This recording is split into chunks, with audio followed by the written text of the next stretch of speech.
nga weebuuza n'akyogerako naani ng'ebizibu bikuyinze va mu banaagamba batya kubanga si ebali mu mutima gwo bw'olifa toliddamu kukyogerako era tolifuna mukisa gukyogerako wabula okuleka abaana bo nga babonaabona yanguwa tusale amagezi kati omukyala oba omwami save a soul taasa omwoyo ne queen mother naawe ali eyo ng'osobola okuyamba ku bantu bano tweyanzizza omutima bwe bulamu amaka ly'eggwanga.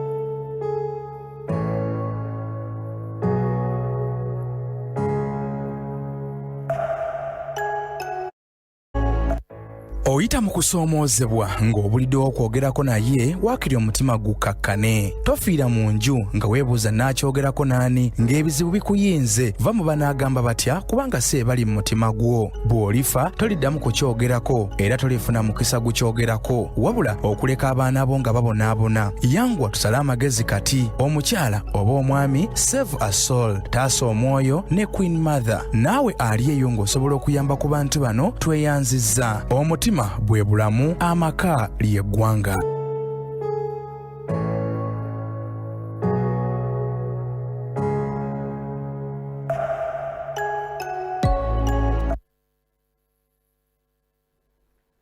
Omulungi ali ku TV emnyenye y'eggwanga nkwebaziza gyotusizaako engalo olunaku olwaleero neesimya okuba nti obedde olididde puroguramu yaffe eya Save a Soul taasa omwoyo ng'era olinange Maisharam Queen Mother mami w'abalungi second last born wa mama inna lillahi wa inna lillahi rajiuna Allah kwezja nafi daus nawe wona Allah bajuludde entana zamwe azibagondeze olunaku olwaleero tuzze nate era tuyingirewo ne puroguramu yaffe ya Save a Soul taasa omwoyo nga bulijjo tutera nnyo kujja na mboozi mpoomu twagamba ebiseera ebisinga Save a Soul essanyu tulifuna ng'ekizibu kimaze kubanga kivuddewo kansubire nti oli bulungi olunaku olwaleero era nga bulijjo nyingiddewo nga nina omuntu wange agenda okubanga atubeesabeesaako wabula nga sinnaba kuba mwanjulira bulungi nsooka okubeebaza mmwe mwenna abalaba puroguramu eno ne muba nga mutuwa amagezi n'ebirowoozo eby'enjawulo n'akasente ke muteekamu okuyamba abantu baffe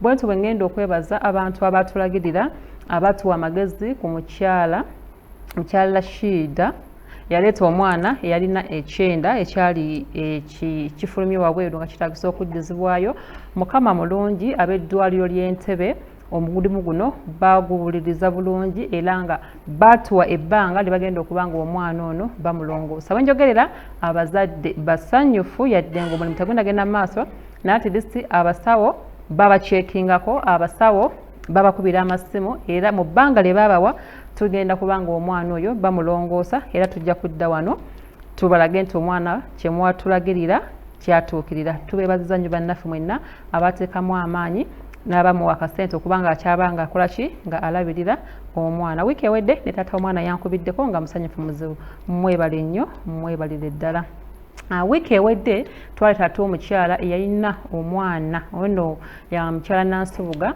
yalina omwana ng'alina ebituli 3 ku mutima nga yeetaaga mutwala India okubanga alongoosebwa omukyala oyo wiiki eri twayogeramuko naye nga n'atugamba nti omwana ono yali bamuzaala nga nga mulamu bulungi after 2 weeks ne bakizuula nti omwana yeetaaga okubanga alongoosebwa era ebbanga lye baabawa nga okubanga alongoosebwa omwana ono nga terisukka myezi nga tannaweza myezi 6 wenjogerera omwana wa myezi 4 n'ekitundu ate nga banoonya akasente akawerako nga bulijjo nkuteekateeka ng'obudde bukyali tugenda kuba nga tuyamba tukwasaganyizaako omukyalo ono abasobola wiiki ewedde ngenda kubanga mbanjula era nga mmwebale nnyo mmwebalire ddala n'ekikulu kya byonna twagala nate era tuyambe omukyalo ono tulabe nti omwana we alongosebwa bwetaaga obukadde 8 ku bukadde 8 nga famire yeekolamu omulimu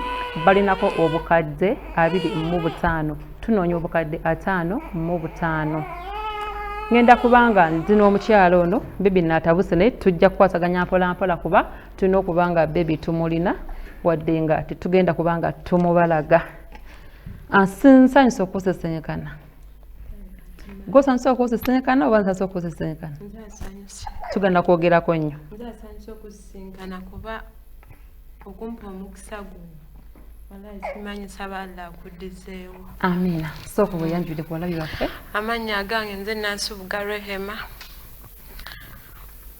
Nga nze mama wa Betty Namuyige. Nzize mu maaso gammwe nga nsaba buyambe bammwe bannange temunkoowa nkimanyi abamuyinza ogamba era akomyewo mama temunkoowa nsobole otaasa omwana ono.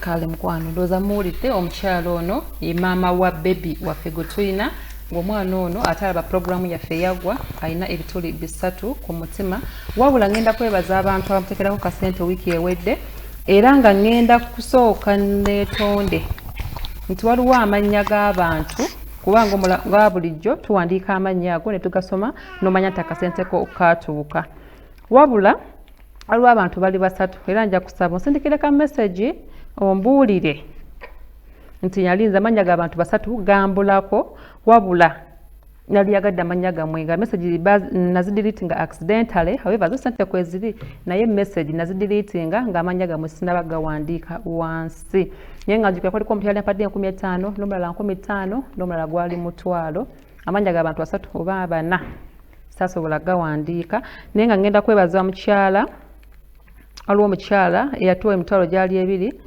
bali bamuyita mukyala Elizabeth Kyansimire mukwano sente zo twatuuka tweyanziza awo n'omwami yabadde mwami ani nja kuba mbasoma mpola akasente katuuka nga bulijjo bagamba kirungi nnyo n'olwana nga waliwo nawe wewekwatidde nga watugambye nti mu kujja wano basooka ne banoonya miliyoni zaali 25 kati naffe aba Save Soul tuleese omulanga ne tuna contribution tulina okukolako okola ki okulaba nga tufuna akasente kano ne tugamba nti abantu bano bayinza okuba nga tebalina kasente oba omuntu tufune ekintu sobola okuwaayoko babeere nga basobola okuba nti tukwasaganyizako omukyalo ono bwentyo ttiimu yange ng'eya Save Soul manager waffe yasazeewo n'atugamba katukole t-shirts badde nina okuba nazo mu studio olunaku olwaleero naye ng'egye kiri nti ekyozo kyazze late abadde azikola tazimaliriza bwentyo bwe ngenda okusaba buli muntu ali willing okuyamba omukyalo ono oba tujjanjabe bebi ono nga nsaba ojja kuba nsindikira message oba ogambe nti nja kwagala t-shirt nga wogiraba n'enkofiira eno ngenda kuba nga mbikuwa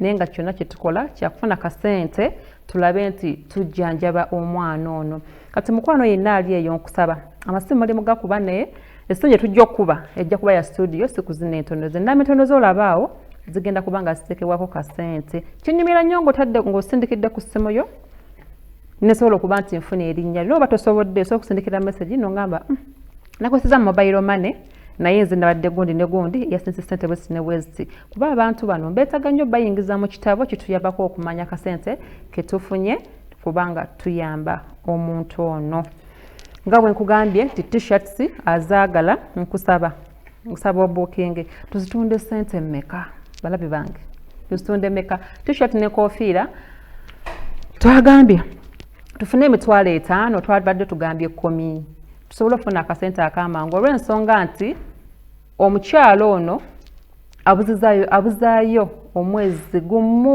n'ekitundu okuba nga afunye obukadde 5 obusigaddeyo okulaba nti omwana ono atwalibwa India bamulongoose kati tusobola okuteesa naawe oba kyosobola tuzoganze Queen Mother t-shirt eyo n'enkofiira ngenda kuba nga mbigula emitwalo 5 oba 2 tukendeeze ku budget bakwano bange abalungi ati mwasalawo titugenda kuba nga tukwataganira wamu nze wammwe mwe bange katuza okuba nga tufunye omulabi nga atandisa olunaku lwaleero badde nkusaba obaddiremu ku katono ku byafa ku mwana ono briefly kuba yalaba wiiki eri aza okuba nga tafunye chance kubanga teyalaba wiiki eri ng'ayagala okumanya ekituufu story eno nga bweri nti maayi omwana ono nga wenakugamba tonamuzaala bulungi mu ddwaliro ly'ensambya ne batusindika ne batugamba mugende ewaka ne tugenda wetuuka ewaka nga wakayitawo wiiki ng'emu naza wange nga buli wamusitulamu awuli omwana tassa bulungi buli wamuteeka mu kifuba kye nagamba Rema lwaki omwana ono tetumuzaayo ensambya ne bamukebera enenzisa si ya bulijjo nemugamba nedda abaana bassawe batyo nangamba nedda ne wiki eyokubiri newera lwajja nangamba keera enkya otwale omwana ntuusa omwana mu ddwaliro ensambya ne dokita asooka kuŋŋamba abaana basawe batyo ne mugamba nedda nsaba okebera omwana kuba munaaye nazaala wange ye yalemeddeko mama yalemeddeko n'agamba omwana talina kusabwa atyo bagenda okukebera omwana ne bagamba alina pneumonia mu kusooka kati wabaawo dokita eyajja n'agamba ono omwana yeetaaga okukebera omutima ensooka ne mutwala mu sikaani ne balanga omutima munene awo lwajja ne batugamba tumutwale mu eko bwe twamutwala mu eko ng'omwana alina ebituli 3 ku mutima yalina ebituli 3 ng'ali ku okisigeni nga n'okumuyonsa tisisobola abula nga bamuwera mu kapiira era bwe bakimanya jjukira ensambya si ddwaliro ly'abamutima ne batulifaalinga emulago ku Heart Institute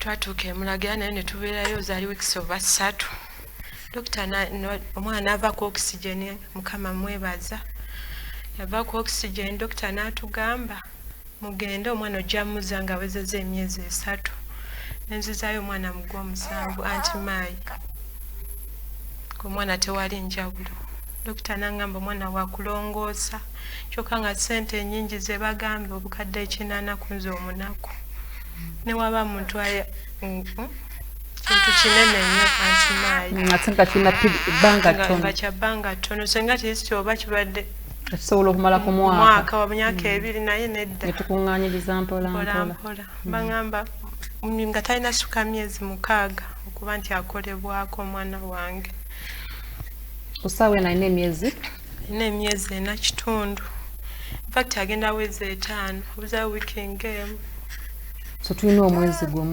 gumu abalabi baffe abalungi aba program sebasa otaasa omwoyo ndowooza omukyala muwulidde obulumi bwalimu n'akaseera akatini kaalimu kuba obulwadde obuli ku mwana bulina periodi tusigaze omwezi gumu okuba nga tunoonya obukadde 55 zizezimu ku bbaluwa Uganda Heart Institute zayogeddeko eno ebbaluwa eyakakasa yakonfaminga nti ddala omwana ono alina ebituli ku mutima biki bye basanga mu findings ze basanga ku bulwadde bw'omwana yene ebbaluwa zaali ennaku z'omwezi eno yali report ya ku reportinga back report date nga 27 ogw'omusanvu 2024 yene ebbaluwa yajja mu Uganda Heart Institute wano Mulago eraga ebwekakasa nti ddala omwana ono alina ekirwadde kino yetaaga okubanga alongoosebwa then neeno eno gundi gye bayita batya echo gundi gye bagenda report gye balaga kuba y'omutima era nga yakonfamingibwa ne dokita n'asayiningako ndowooza mulabawo awo dokita yasayiningako awo so omukyalo ono yetaaga buyambi ani namuyiga beti eyo mwana 3 months okay bye bino ebbaluwa ziyajja emulago so kaseera kano kyetunoonya buyambi kyonna tusaba kyolinawo kyonna tubeere nga tuyamba omwana wabula ngenda kusaba abantu nga beŋambye nga fesevasi osazeewo tukatutunde t-shirts n'enkofiira zino omuntu abazeetaaza osobola okuba nga ombuulira ku ssimu z'olabaawo nongamba Queen Mother nteka ku lisiti y'abantu abagenda okuba nga bagula t-shirts ezo n'enkofiira tulabe nga tusenvulako tulabe nti singa nno tuguza mitwalo 10 osobola okugamba Queen Mother wiiki eno onkya ngenda kusindikirayo omutwalo ne luli 3 luli ngenda kuteekerako 2 mbere ng'odipostingako mpolampola tulabe nga tutaasa obulamu bw'omwana ono ng'omuzadde yenna kyajja tamanyi teyakisuubira teyakiraba naye ng'ate alina okulwana okulaba nti abaako kyataakiriza ku bulamu bw'omwana we ngenda kubanga abaagala okwogerako naffe oba okutuwa ku magezi oba osobola okugamba nti ze kina studio namba egenda kubanga weeri mbasaba temukuba ku namba zino ntono wabula gye bagenda okussako studio line nsaba gye oba okubako tulabe nga tuweebwa amagezi tomanya tuyinza okufuna amukwatisaako nga mami waffe eyagwa weeks 2 emabega bwe yafuna abamukwasizaako. Tukyagenda maaso ne programu eno bongera okubako kyobulira abalabi n'okubakoowoola kuba tulina kubanga tusaba kyekituufu ekiriwo kyakusaba buyambi. Tetulina nnyo bulungi nnyo byatugenda kwogera wabula tusaba buyambi namagezi tulabe nti bebi ono agenda okuba nti alongoosebwa. Wabula nga ngenda mu maaso ngenda kwebaza oba nsooka na koowoola kansookere ddala koowoola bannaffe nabagambye mazze wano kusaba. Ngenda kusaba omukyala ngenda kusaba abantu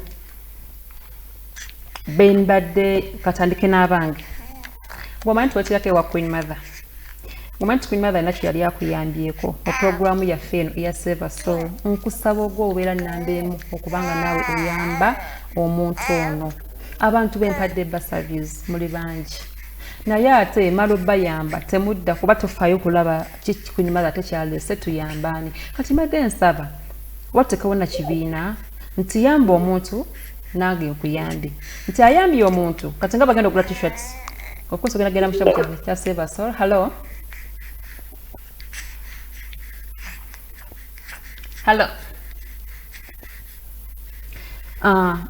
Ogenda kubanga ogenda mu kitabo kyaffe ekya Save a Soul enamba tujjanga tugisigaza. So wabanga ofunye ekizibu tomanyi ogamba naye kazukireko ewa Queen Mother kuba ebizibu tomanya dirwe kinajja. So wabanga mbutuufu mu kitabo kyange nga mwoli nange mba nfuna wentandikira okola ki okwowola abantu oba ogamba nti katukuyambeko. Nsaba abantu temukuba ku ssimu zino mukube ku studio line ku ssaawa eno wabula ziri nja zikwata after the show nja kubanga nsobola okubanga nkuba ne kaakasente katekeko ku ssaawa eno obanga tukayinisira ogamba Queen Mother wayogeredde mbadde siinaamu naye enkya oba ku makya oba edda ngenda kubanga musuulirako kyayina ku lw'obulungi bwa bebi ono. Abalabi ba programu eno Save a Soul nze mu maaso gammwe olwaleero nga nsaba buyambi nkomyewo neera nsaba buyambi bwa mwana wange munaye nsaba muntaase muziruukirire nsobole okujjanjaba omwana wange naye asobola okungayidingako nti kino nakino ndirwedde okuwuliriza era nsaba buyambi bwammwe mudduukirire omwana wange. Mukama ebirala byonna tubirekere Mukama tugezeeko okuba nti tumusondera ssente. Nsaba muntaasa abalabi munnyambe kubaka amagezi nga famire ng'obyo byakuuma byakumako ezo ssente ze twasonda. Bannange ndowooza omukyala muwulidde tukyakoowoola ekituufu ekiriwo kiri nti kyakubanga tusonda kasente era nga nange bwennyongera okwowola benyamba ne abetaaga obuyambi basalizo nkyazirinawo naye nga nandisabye oyinza okubanga tonnafuna kizibu right now n'ogamba Queen Mother agambye ajja kuyamba bayambi oba beyayamba nedda mukwano. Ngenda kusaba omuntu mwena omutima ogulumirirwa tubeere nga tulumirirwa kibebi kino okiraba mukwano kirabika bulungi tetusobola kiteekayo naye nga kirina ekikirya. Of course wamwetegereza obulungi bwe nti nga womanyi nti abaana abalwadde b'emitima akyuka era taba tatunula bulungi nga abaana abalala oba omuntu omulamu naye nga yeetaaga okubanga alongoosebwa. Omanye ekinnuma mpulira n'ebigambo birina engeri gye biyinzibwako lwa nsonga ndanga tulina ebbanga ttono. Sijja munenya lwaki yalwayo bali balowooza bayinza kusobola nga famire ne bagezaako ate ne doctor yakikonfaminga late after 3 months nti omwana kyayika Uganda kijja kusoboka alina kutwalibwa India naye ne balowooza nti bajja kusobola okufuna ssente zino naye akasente kaganye. Tunoonya millions 5.5 kyonna kyoba otuwadde ozogamba banoonya obukadde 5 nze nina mutwalo gugenda kuyamba ki mukwano omutwalo ogwo gugenda kubanga koza kintu kinene nnyo nnyo okulaba nti gukendeeza ku ssente ezibanga zeetaagisibwa. Mpozi bannange nga tunagenda wala nina ne bannaffe aba African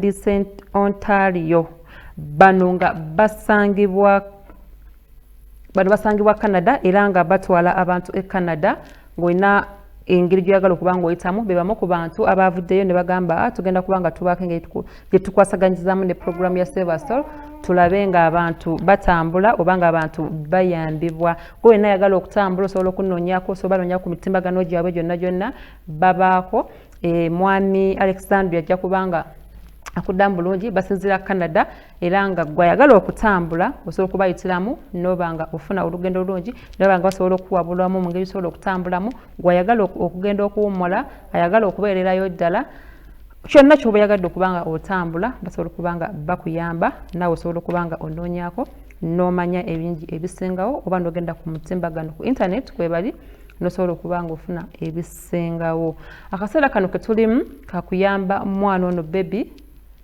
yeetaaga ogenda India okulaba nti alongoosebwa omutima si mulamu bulungi naye ate akabanga kaweddeyo bwentyo wengenda okusaba yes abasindika messages muzisindike ababookinga t-shirts n'enkofiira mu bibookinge tulabe nga tuyamba omwana ono tulabe nti abeera mu bulamu obweyagaza oli ku programu yaffe eya Save a Soul taasa omwoyo ng'era olinage maishara mu Queen Mother mami w'abalungi okubanga ngikutuusaako abakuba amasimu basabye mukube ku studio line temukuba ku simu zino entono era mujja zikubako nga mmaze okuva ku mpewo tulabe nga twogeramu wabula tekako akasente tukweyanziza gweye tekako kuba message tewoggana ng'ate simu yakubirako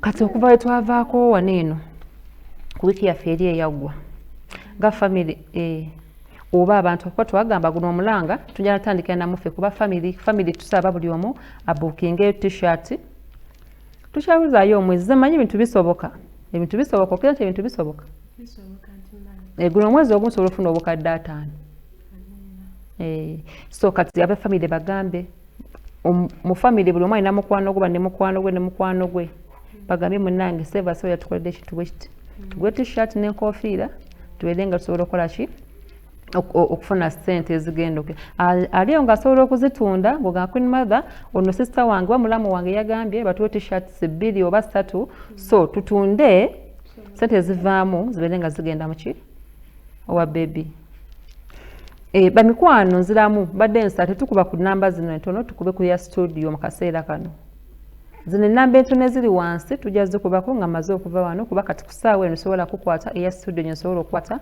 mu kaseera kano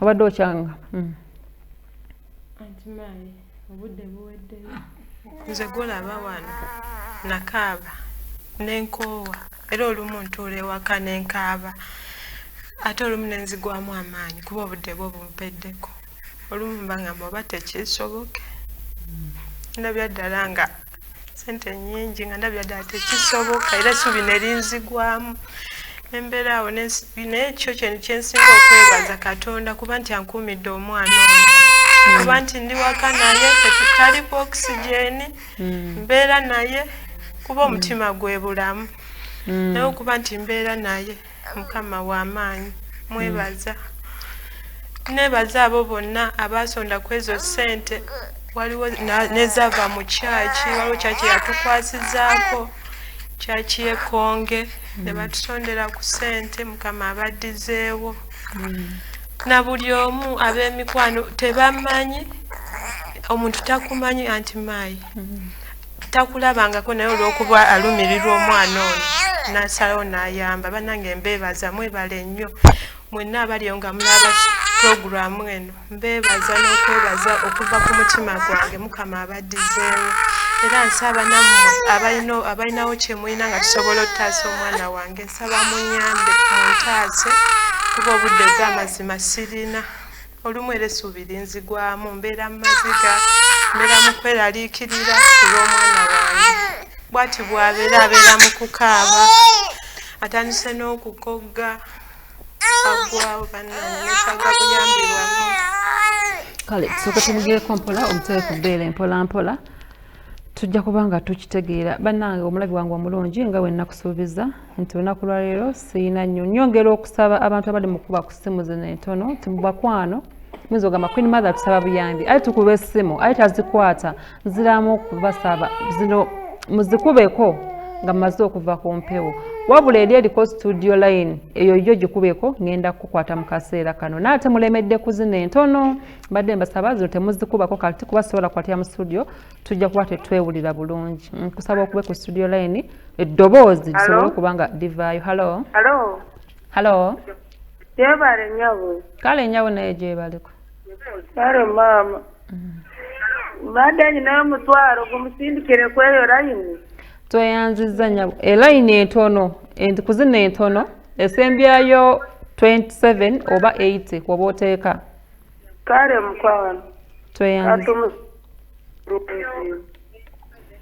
Kale tweyanziza nnyo nyabo tweyanze. Bamikwano essimu gye muteekako ssente ze zino essimu ezisemba eziri wansi. Essimu eriko studio line yakubako. Eyeetaze t-shirt n'enkofiira ogenda kunkubira ojja kubanga ojja kubifuna naye nga ezivaamu ssente zino tuba nga tuzisondera bebi ono basobole omulongoosa abuzaayo omwezi gumu gwokka. Olwekyo otunula n'ogamba nange kinaasoboka ne mu linnya lya Katonda kigenda kusoboka tukyanoonya obukadde 55. Senga tufunayo abantu baffe nga 10 ku mitwalo 10 ziba ssente mmeka? Abantu 10 ku si miliyoni tuba tetuzimaze nayo. Kuba tutunda miliyoni 5 otutunda emitwalo 5 tuba tunaagira ddi? Zembala bamanya abalayi baffe bano abalungi bagenda kutuyamba. Kwa hiyo tutunda emitwalo 5 tayimuza abantu 10 ziba miliyoni 5. Bajiba emitwalo 10 tayimuza abantu 10 ze miliyoni 10. Sente nno tukyazeetaaga kuba nazo Uganda tuba tusenvudde. Naye nga tulina okukkiriza ate na Mukama asobola okukikola n'emyezi 6 osanga tusobola oyisaamu Katonda nasigala nga bebi waffe akyamukumye nga mulamu. Muleka asirikiraawo amasirikiraawo bebi ani bebi bet sirikiraawo mulekaawo aba asirikira otusonda ssente ezo oba kati gwe naawe alabye osobola okuba nga onogamako mukwano gwo nange nno ku star waliyo omukyala ne bagenda batunda t-shirt n'enkofiira za Savers ate buli woogula t-shirt eno n'enkofiira eno oba oyingidde mu kitabo kyaffe kitegeeza oba ofuuse famire ya Savers nti singa oba ofunye naawe ekizibu n'ogamba Queen Mother munnange ndi muntu wa Savers ne tweyambye tutya nja kuba nnyanguyira okukola ki okukujjula abantu abajja wano okundaba muli bangi kati ngenda kudda ekirungi we mujja mbawandiika ne muteekamu ennamba z'essimu n'ekizibu kyo nitonge gye tukuyambyemu kati bengenda osookera kunkubira amasimu omu ku omu timunnange wajja wano tukola ku kintu bwekiti naye tumala mubayambako mwe mugenda temudda toddamu kuba kasimu gamba nti bannaye kampulirizeeyo Queen Mother ate yayagala tuyambaani naye nga gwe twakuyamba n'okola ki n'ogenda so ngenda kubanga bengenda otandikirako ate ne bannaba bampaddeyo omutwalo omutwalo nzigeza akasente akatini kano sobola okatandikirako naye nsaba buli alabye abeeko omulala gwagamba essimu zibaako osobola okugula t-shirt n'enkofiira n'ogamba nti kakuba omunange tasobola okugamba omutwalo gwange guno nguwaayo nfuniramu wa buli muntu alina endowooza ye tujja gamba katukuwe emitwalo gyaffe 5 okwate enkofiira okwate t-shirt ya Savers nyingira ebitabo kya Savers tomanya oza butafuna kizibu naye ate wa famire we n'akifuna kati wojjenda okubaako omulanga gw'okuba kitwanguyira ku lulwo n'ate nga kifunye muti muntu mulala nso tunakola bwe tutyo tujja kuba nga tusobola okukola ki okweyamba eno programu yaffe ya Savers otaasa omwoyo ngeri okyalinange Maishara Queen Mother mami w'abalungi ngenda kuba nga mpumulamu katini nnyo tubeere nga tukomawo weetaaze ennamba z'essimu ogenda kuba nga oziwandiika ozo kubanga kasente kalina essaawa eno naye ng'ogamba ati lisiti enkya nja kuba nfunyeeyo oba okwosa enkya tusobole okuyamba nawe beera nga owandiika ennamba ezo tusobole okulaba nga tuyamba omwana ono abeere mu bulamu obweyagaza ngenda kuba nga mpumulamu katini nnyo nate nkomewo oyinza otunoonyako ku namba z'essimu zino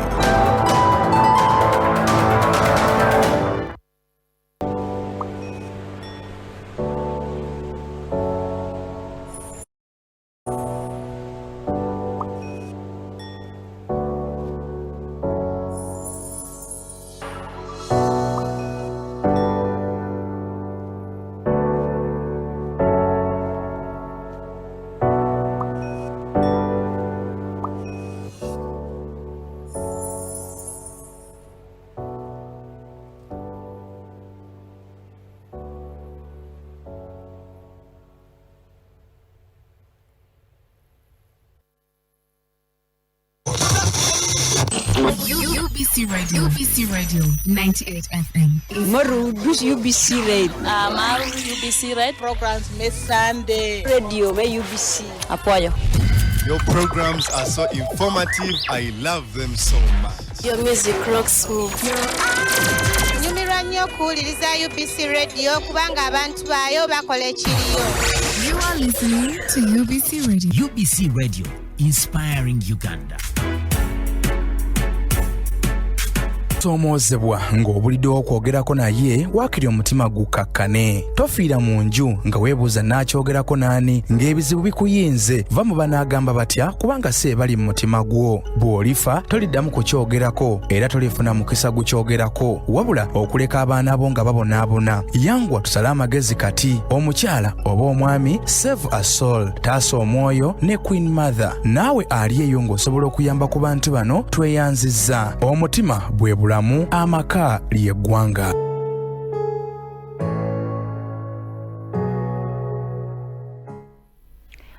Kulisaayo nnyo mu kuwummulako kansube tukyali ffenna kituufu ddala amaka ly'eggwanga, omutima bwe bulamu.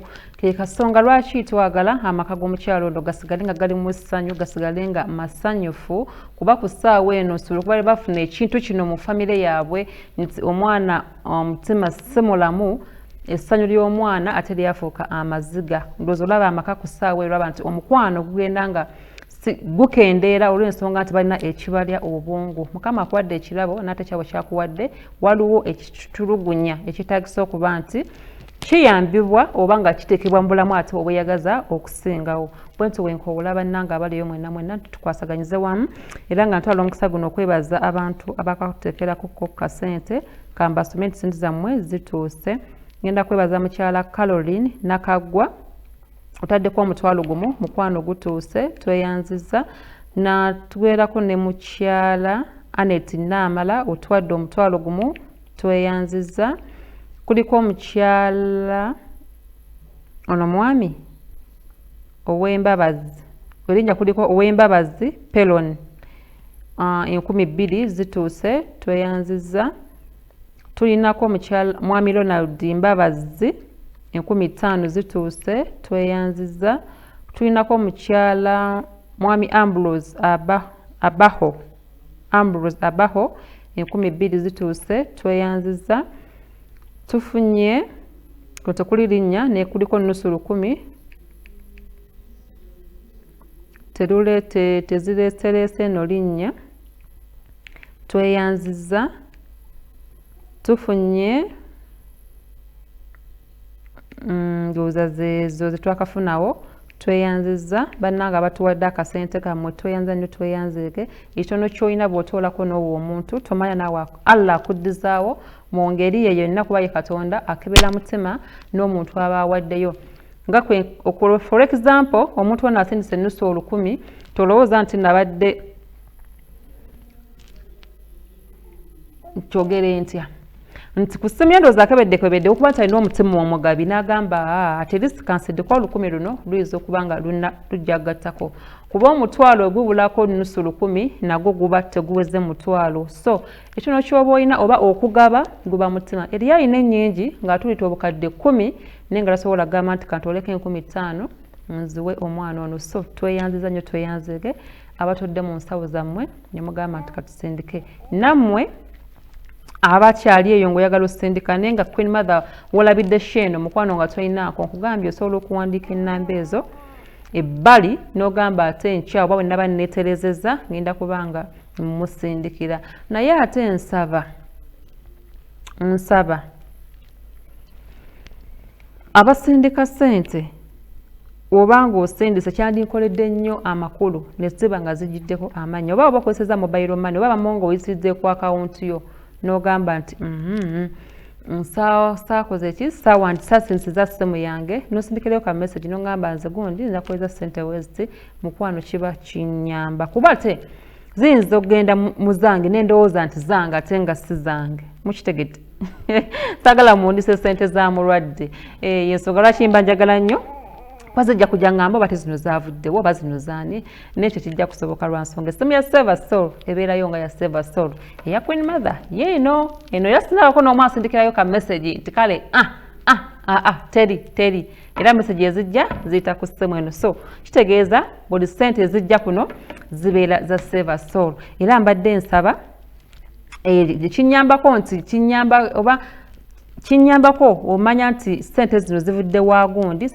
wa gundi ensonga lwaki mba neetaaga nnyo okuba nti nziwandiika era ekitabo kyaffe ekyo mbeera nakyo bwentyo wenjira okusaba abaana abasindise kwanza gamba tekuli madde zange nazisoma ddi ssente ezo bwe tuziteekako nja kudda mu nemba nkola programu ndala nsooka nensoma ssente z'abantu abo kuwonza okugamba nagamba omwana asindikira ssente zange teyaziteekayo olina okakasa nti ssente zo zakola ki ssente zo zatuuka mwami John bambasi nusu 100 lutuuse tweyanziza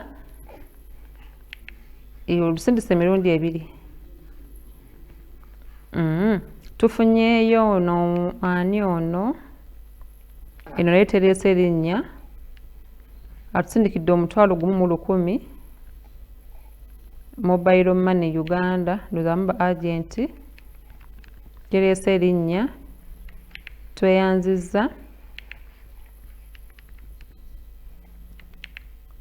tufunye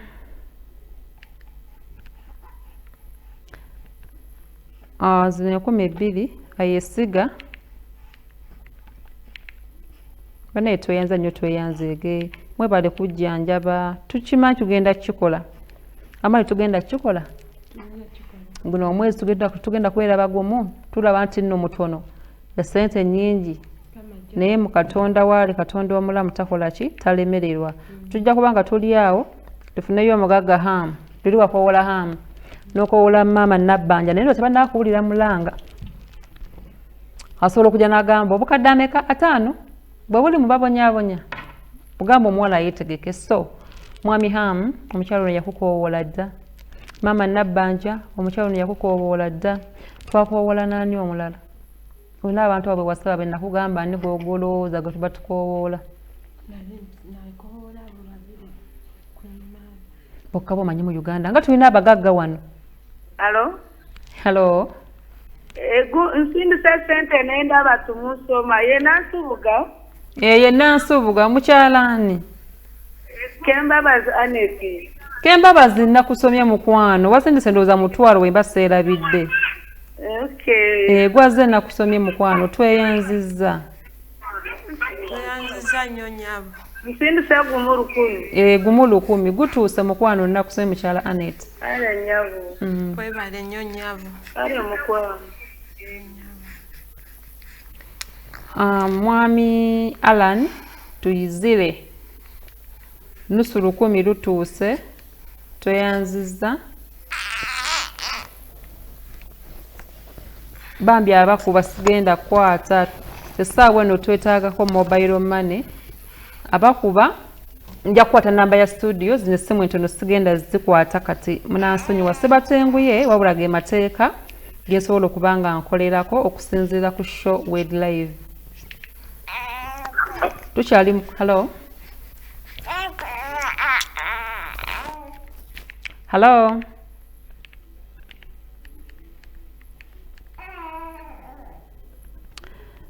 tufunye 15 okuva terina linnya nayo from Nasonko Joyce tweyanziza mukyala Nasonko Joyce 15 zituuse tweyanziza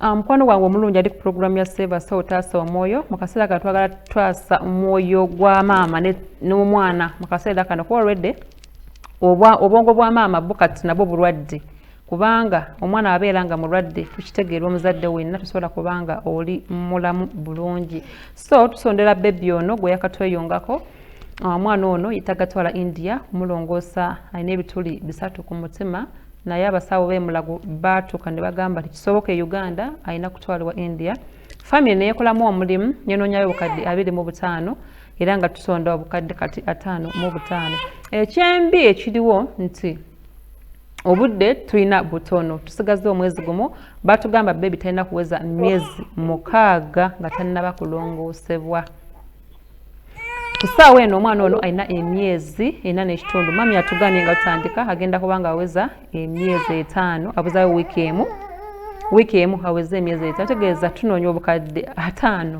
mu butaano mu bbanga infact ndowooza weeks 3. Bazadde bannange bikugwako naye tweyambe kyosobola ekitono ky'olina tusobola okuba nga tubaako we tutuuse. Osanga tunaasangira n'atugamba ezo zisigaddeyo ntono nnyo kankole ki kangatteko era yakatweyungako nga Sevas tugambye katunde t-shirts zino n'enkofiira zino tusobole okulaba nga tujjamu ssente era yagadde t-shirt n'enkofiira mukwano bookinga nange ojja kunkubira ojja kujja ofune t-shirt eno nga kasente akavaamu tubeere nga tukawa bebi ono agende akolebweko. Mwami Emmanuel Nduhula tufunye 2,000 tweyanziza zituuse. Mwami Semwanga nuskenda katuuse tweyanziza. Mwami Ronald Kizza 1,500 lutuuse tweyanziza. Mukyala Dorothy Namubiru 1,110 gutuuse tweyanziza. Banne mwe bale kujjanjaba tweyanziza. Wenna kyolinawo tusobola okuba nga tukwasaganyiza wamu bebi naafuna obulamu obweyagaza. Waliwo asensi 15,000 nazo zireese erinnya tweyanziza.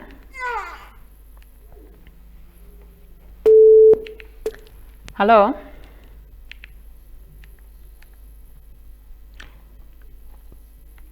Caroline ndoza atongedde endala. Caroline ayesiga 3,000 zituuse tweyanziza. Mwami Pamela erinnya saagala disoma bubi. Pamela oba libaligasa oba liriwamu simanyi. Pamela Apinyo 15,000 zituuse. Onaasonyiwa mukwano eba erinnya ndisomye bubi. 15,000 zituuse tweyanziza. Tweyanza nnyo tweyanzeege. Bebi ataliganye munnange sirika mukwano tunoonya ssente ezo sweetheart leta musitulemu alabika akokoye n'okkuko. Nkale sirikawo bubu kibubu sirika munnaye tunoonye ssente tabusife kibubu banaano kibubu gwe tunoonyeza ssente sirikawo munnaye tunoonye ssente tugende bakole owulidde Beti Beti sirikawo munnaye tunoonye ssente sirikawo tunoonye ssente kubira ku bakirayanti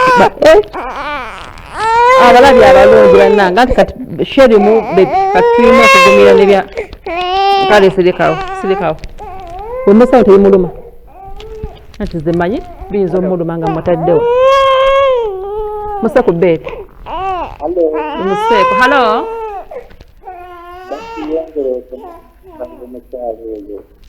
Halo. Nyensewo museku beeti.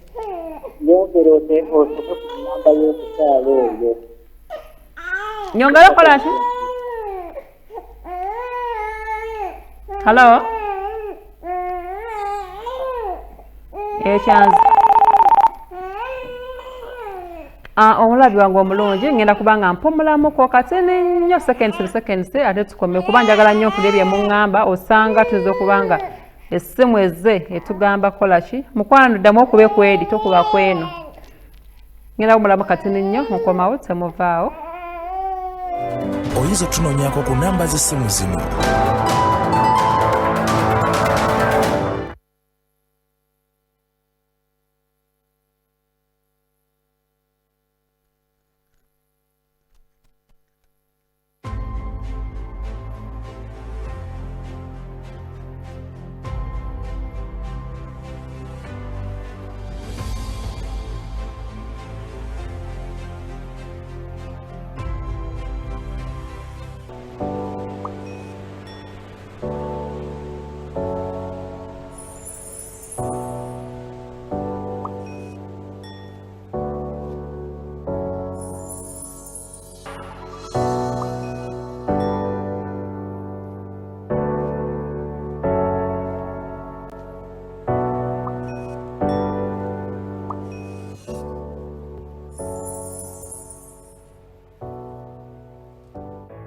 bw'oyita mu kusoomoozebwa ng'obuliddewo okwogerako naye waakiri omutima gukakkane. Tofiira mu nju nga weebuuza n'akyogerako n'ani ng'ebizibu bikuyinze. Va mu banaagamba batya kubanga si ebali mu mutima gwo. Bw'olifa toliddamu kukyogerako era tolifuna mukisa gukyogerako wabula okuleka abaana bo nga babonaabona. Yangwa tusale amagezi kati. Omukyala oba omwami save a soul, taasa omwoyo ne Queen Mother. Naawe ali eyo ng'osobola okuyamba ku bantu bano tweyanzizza. Omutima bwe bulamu, amaka ly'eggwanga. Kulisayo nnyo mu kuwummulako, nsuubire nti kati tuteredde bulungi. Bebi abadde atabuseemuko katono. Tukiriziganye mami kasooka amale kubanga ate amuwa ku budde kuba gwe tuli mu kunoonyeza akasente. Essimu gye tusembyeyo sikuwulidde bulungi kuba bebi abadde atabuse, onansonyiwa naye osobola okuddamu n'okuba ne tuba nga tuwuliziganya. Ngenda kwebaza mwami mukyala Hope Evelyn 2000 zituuse tweyanziza. Osindise nduuze emirundi 2000. Nebaza mwami Patrick Mayenga 3000 zituuse tweyanziza. Hello Queen Mother. Hello dear. Hello. Hello. Wanji nnyabo? Yebaleko nnyabo. Kale sitabu naye gyebaleko. Bambi nze enko. Yes sir. Nga tuke osome ku nami sente. Wanji? Oddemu osome ku nami basindikako sente. Ennamba zezo ziri ku screen wansi okuli ya Airtel ne ya MTN. Eya MTN aleka ngambe ezo utagisoka. Ezo era zijja kuleetera amannya ga Nansubuga Mai. Yennyabo. Ozirabye oba nze kusomere? Eya Airtel eri 0755 84 12 27. Eya MTN Airtel ongiddemu eri 0755 84 14 27. Eya MTN eri 0765 26 24 80. Ejja kugira amannya ga Nansubuga Mai. Tweyanziza nnyo. Nane tweyanza nnyo tweyanzirge buli omu wajje Allah amuddizeewo era amuwe ekyasinga okubanga ayagala. Eyeetaaze t-shirt n'enkofiira tugenda ojja kubanga onsindikira message obanga onkubira tubuukinge tulabe nti ennamba gye tulinawo ziri mmeka kubanga nga Seva Solo manager yasazeewo n'agamba kati ko t-shirts 10 abantu zino bwe bazitwala sente zigende ku mwana oyo babeere nga basobola okubanga bamujjanjaba. Bamikwano ennamba z'ensome temuzikubaako kati zo tujja zikubako nga maze okuva ku mpewo abo nja kuba nkukwata right now oba mu kaseera kano nkwata simu ya studio yokka. Hello.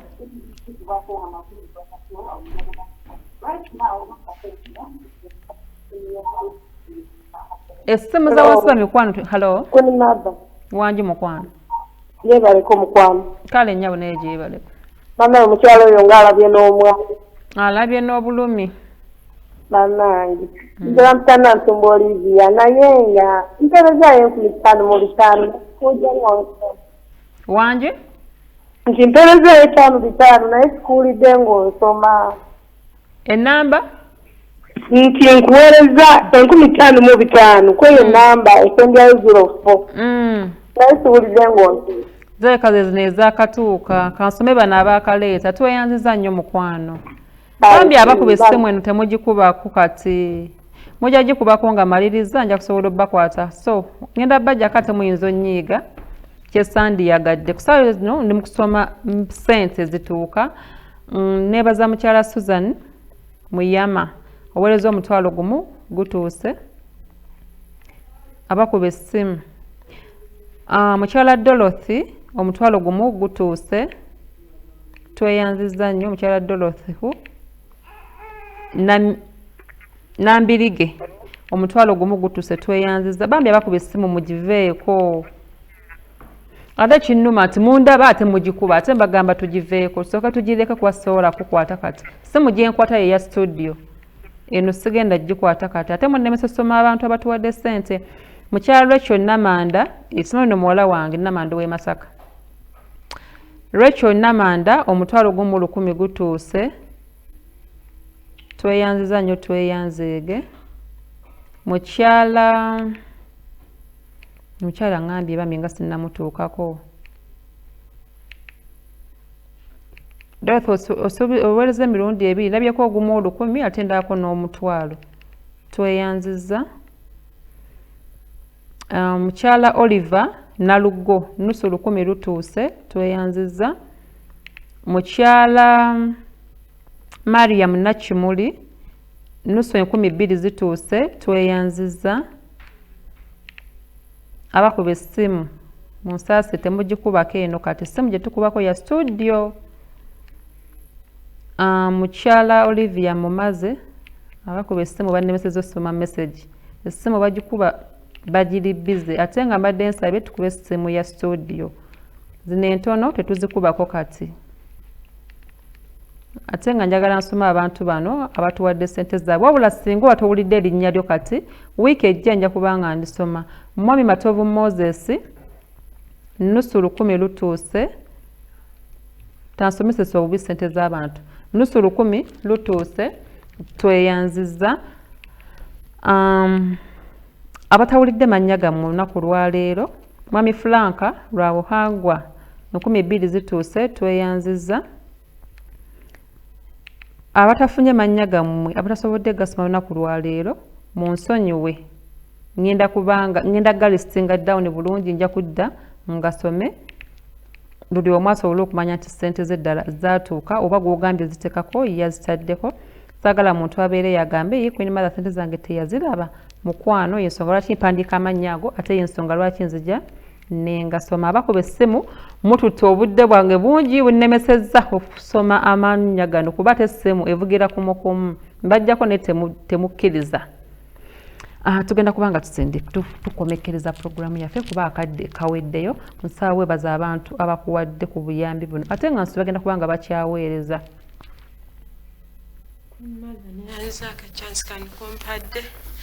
banaye mbeebaza buli akutte mu nsawo ye n'atoolamu niwe kiba 10 n'eruba 10 n'ebiba 5 mwebale nnyo mwebalire ddala Mukama nsaba abaddizeewo abawe bye mwetaaga Queen Mother yataddewo t-shirt ne kofiira banaye nsaba tuzigule tusobole otaasa obulamu bw'omwana ono Queen Mother weebale nnyo weebalire ddala nsaba Mukama akumpeere ky'osinga okwagala weebale nakumpa budde njagala abalongo Mukama akuwa abalongo nga basabye munansonyiwa tamu abawala byange nze mukimanyi bagamba nti ebyendaku tugende tusakaasakamuko kuba ne maama yagamba toneralikirira ennyo ate amabeere gajja kukubula aganayonsa omwana wuno ŋŋambye atandise okukka kituufu kitandise okukka wiiki ejja mbadde sikirabyeko naye kati ndaba kisaze n'ettama laffe ligenda likendeera abalabi abalungi puroguramu yaffe ya sevasa otaasa omwoyo olunaku olwaleero tugenda kubanga tukoma wano nate tulindirira olw'omukaaga olujja wabula gwe eyamisinga puroguramu zaffe osobola ogenda ku social media platforms zaffe nga ku YouTube ne ku Facebook ojja kusaamu Queen Mother Productions Yugi ojja kubanga program oziraba era neno tugenda kubanga tugisaayo ku Lwokusatu abantu basobola okwongera okugiraba babeerenga basobola okwasaganyizaako omukyalo ono. Queen Mother Productions program zibaako ku Save Soul Taasa Omwoyo program zino zibaako ne ku Facebook so osobola ogendayo nolaba engeri getuyambamu abantu obenge gisobola kubanga oyamba abantu nzikusaawe nawe nabali nga wetaze basari ku university nzina ku institute nzina ne mu primary school nina osobola okunkubirako ne tulaba nti abaana bano basobola kuba nga basoma ngenda kwebaza timu gyenkozi nawe nako olwaleero ngabadde ku kamera bamuyita Nsamba mwana Nsamba oyo yabadde ku studio muno ng'akuweereza ekifaananyi kino yeeyo bebi amuwaganidde nakola bwati ne ojja kuyiga nti munnaye kuzaala si kwangu ebyo bibaamu tukwebaziza nnyo webale nnyo webalire ddala abali mu control room mwebale nnyo mwebalirera era nga tubaddewo ne Karim ne mwana mulenzi hani erinnya lwaki ndyerabira bakwano mwebale nnyo mwebalire ddala okubanga mutusiza ku bantu programu yaffe eno ya Save Us Otaasa Omwoyo era ng'ebeeranga buli lwa 6 ku ssaawa 1 paka ssaawa 2 walina ekizibu tosirika jangu tweyambe nsabe ko wano olunaku olwaleero nate nja kubanga nzira wiiki ejja tulaba ate otunaba tutuuse beere bulungi mwerabe omwozebwa ng'obuliddewo okwogerako naye waakiri omutima gukakkane tofiira mu nju nga weebuuza n'akyogerako n'ani ng'ebizibu bikuyinze va mu banaagamba batya kubanga si ebali mu mutima gwo bw'olifa toliddamu kukyogerako era tolifuna mukisa gukyogerako wabula okuleka abaana bo nga babonaabona yangwa tusale amagezi kati omukyala oba omwami Save a Soul Taasa Omwoyo ne Queen Mother naawe ali eyo ng'osobola okuyamba ku bantu bano tweyanzizza omutima bwe bulamu amaka ly'eggwanga.